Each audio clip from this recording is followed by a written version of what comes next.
This is Frontline on Air. Major stories on the go. Uttar Pradesh's halal branding ban. Strategy to subjugate Muslims. The ban stifles Muslim businesses, silencing their cultural voice through market control. By Ashutosh Sharma. As the parliamentary election approaches, the BJP in Uttar Pradesh seems to be employing a polarizing strategy that is reminiscent of its approach in the assembly elections in 2017 and 2022. Critics say that several of Chief Minister Yogi Adityanath's policies were aimed at othering and disciplining the state's 19% Muslim population in a bid to consolidate Hindu votes, while in both elections, Muslim votes were almost irrelevant to deciding the outcome.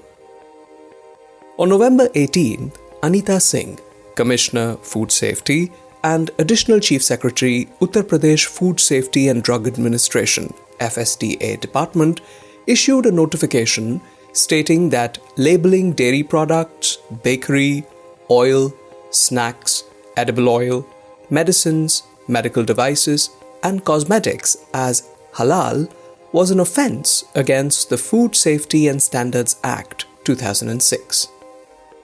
Banning the production, storage, distribution and sale of halal certified products, the notification says, quote, "The halal certification of food products is a parallel system that creates confusion and is against the law.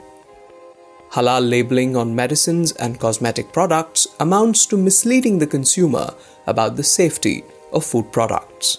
Unquote. The Commissioner told the media that only the Food Safety and Standards Authority of India, FSSAI, was authorized to issue certificates. The notification, however, exempted products meant for export. The notification came a day after Shailendra Kumar Sharma, a businessman and a member of the Bharatiya Janata Yuva Morcha, lodged an FIR at Lucknow's Hazratganj police station against agencies such as Halal India Private Limited, Chennai, Jamiat Ulama-e-Hind Halal Trust, New Delhi, Halal Council of India, Mumbai, Jamiat Ulama Maharashtra, and a few others for issuing halal certificates to a range of products. The FIR was registered under Indian Penal Code sections 120B, criminal conspiracy, 384, extortion, 420, cheating, 467, forgery, 468, forgery for purpose of cheating, 471, using as genuine a forged document, 153A, promoting enmity between different groups, and 298, intent to wound religious feelings. It alleged that halal certification and branding was based on fake documents to deceive customers of a particular religion. It further alleged that sales of products of companies run by non-Muslim businessmen were affected unfairly because of it. The FIR also noted that money raised through halal certification could be used to fund terrorist and anti-national organizations. The government instantly handed over the case to a special task force of the state police. The global halal economy.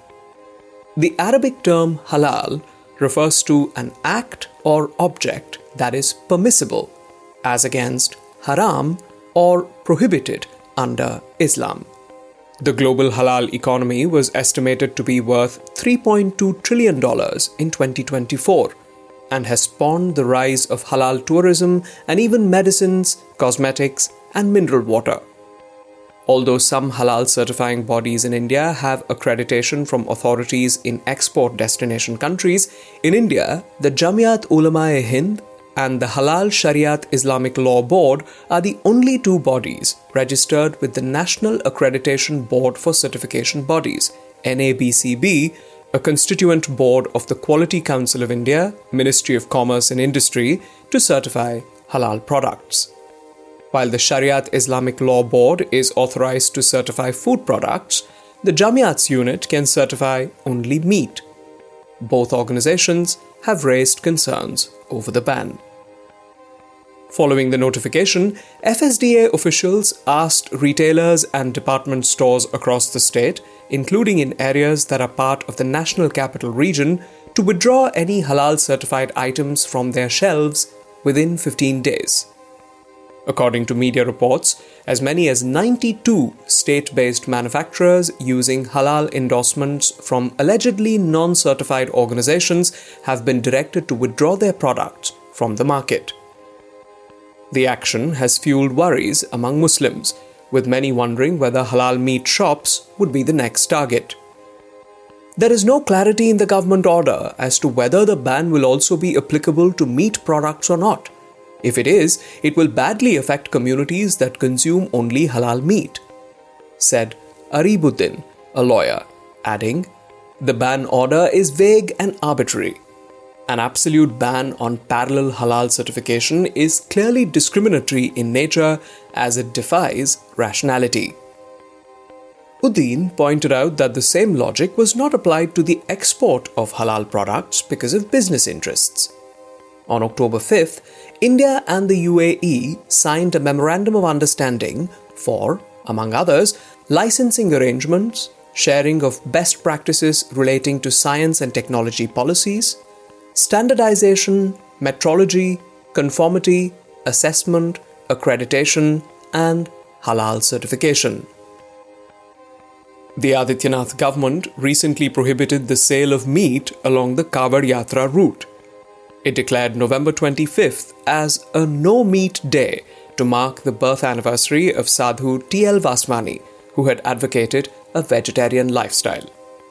This is in addition to the birth anniversaries of Mahavira, the Buddha, and Gandhi that are observed as no non-veg days. Ajay Gudavarti, Associate Professor, Center for Political Studies, Jawaharlal Nehru University, and author of India After Modi, Populism and the Right, linked the order with the BJP-RSS's cultural nationalist politics. They are signifying all cultural and religious practices of Muslims as anti-national, he told Frontline.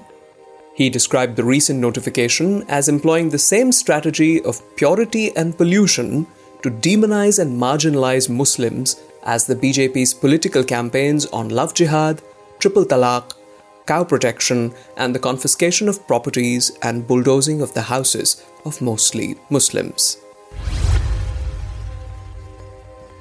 Legal measures. Critics believe the idea of halal is more about faith than about law, trade, and business. Mufti Habib Yusuf Qasmi, President of the Halal Council of India, said the controversy resulted from people adopting a narrow perspective on Hindu-Muslim relations. According to Mansoor Khan, President of the Sufi Islamic Board, the order had a communal tinge. Every religion has certain laws about what is halal and what is haram. It is not just Muslims who have such rules, Khan was quoted as saying in the Free Press Journal. The Jamiat Ulama-e-Hind Halal Trust reacted strongly to the allegations in the FIR.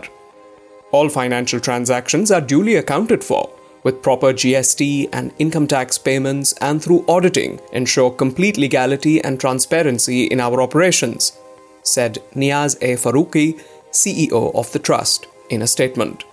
In response to the baseless allegations aimed at tarnishing our image, Jamiat Ulama-e-Hind Halal Trust will take necessary legal measures to counter such misinformation, he said.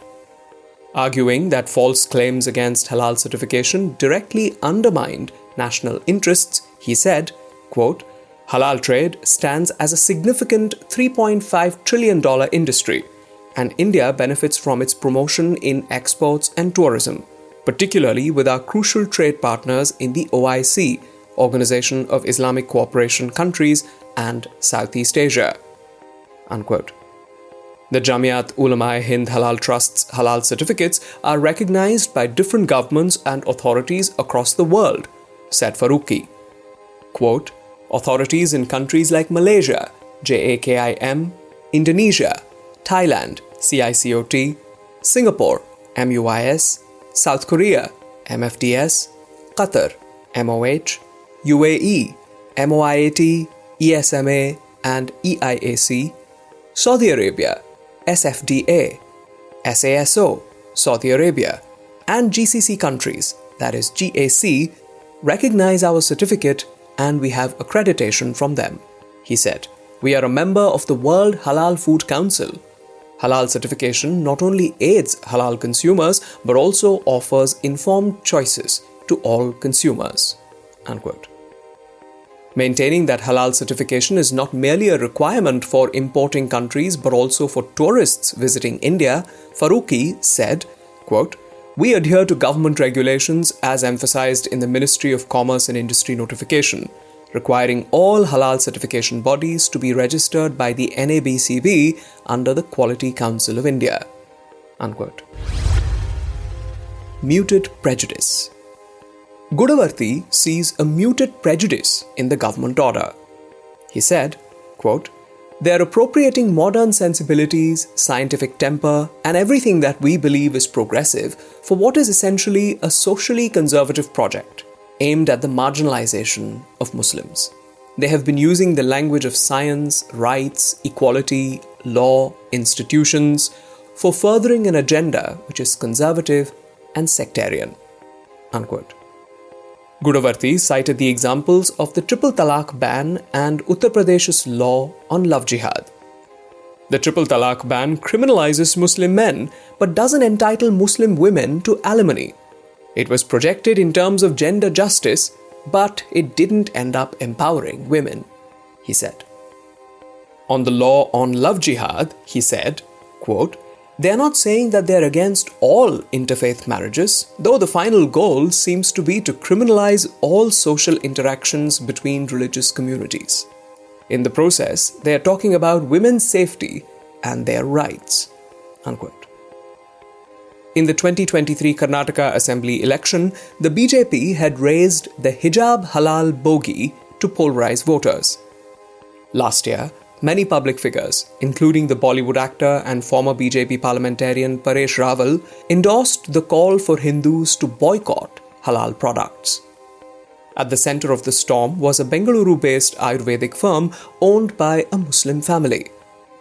Similarly, in recent years, global fast food chains like McDonald's and KFC have faced boycott calls from right-wing activists for allegedly serving halal meat. Indigo was also under fire for serving non-vegetarian products prepared in halal-certified facilities. The targeting seems to be selective.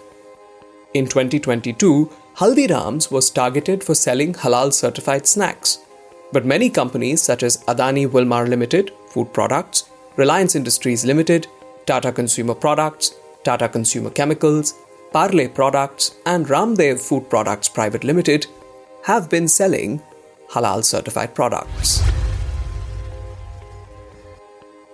Weaponizing halal certification? The BJP has clearly weaponized halal certification to invoke Islamophobia and justify its communal politics. Soon after the government's notification, BJP leader and Union Rural Development Minister Giriraj Singh linked halal-certified products with Islamization of businesses, jizya tax, jihad, and terrorist activities. He shared on X, formerly Twitter, a letter he wrote to Bihar Chief Minister Nitish Kumar asking him to take a cue from the Adityanath government. While most opposition politicians have remained silent on the issue, former Jammu and Kashmir Chief Minister Mehbooba Mufti slammed the BJP for creating turmoil in the country. Shafiq-ur-Rahman Bark, the Samajwadi Party MP from Sambhal, accused the Adityanath government of using the ban order to spread hatred against Muslims. "These steps are being taken to harass Muslims," he said. "Such policies are being brought up with an eye on the upcoming elections." In neighbouring Uttarakhand, another BJP-ruled state, the Haridwar police booked a Muslim youth on November 10th for selling chicken eggs at Har Ki Pauri, a ghat on the banks of the Ganga, after a group of people alleged that he had hurt their religious sentiments.